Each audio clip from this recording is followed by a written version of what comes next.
crucify Christ today through their sins that put him on the cross. You see, many don't want the King's Son. They don't want the Lord of life to be Lord of their lives. We continue to live in the public square where the wants of the individual are valued to the exclusion of moral decency and injustice according to God's Bill of Rights. And an increasing number of our leaders today, they want Jesus and his followers out of the way so that they can build an America according to their godless standard.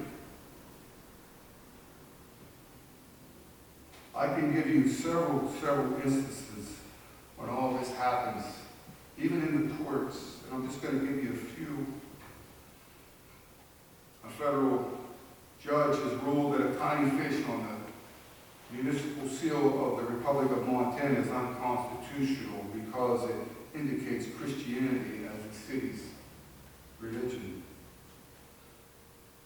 Do we have any teachers that are familiar with the film Elementary? Have you ever seen that? The film Elementary is being used extensively in public schools to promote unbiblical lifestyles, while at the same time making jabs at Christianity. I'm reminded of a first grader in Philadelphia whose parents have had to go to court because the teacher would not let him read his favorite story from the Bible to class, or put a picture that he drew up of Jesus with the other pictures in the classroom representing something that the students are thankful for. You see, the Bible can't come into the public classrooms in America, but we can bring copies of Hitler's Third Reich or Mein Kampf without any problem. You see, the Son of God is constantly being rejected by our culture.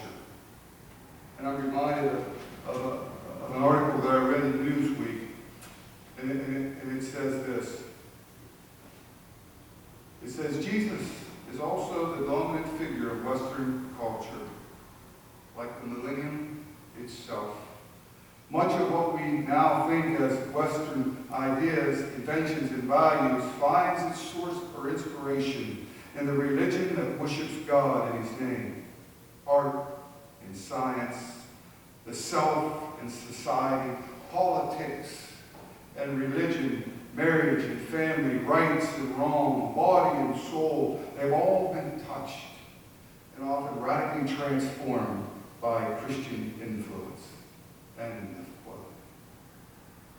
You see, like the religious leaders standing before Jesus as he told this parable, a growing number of our leaders, and that's sad to say this, a growing number of our leaders like senators and state representatives and judges and the media and mayors and governors,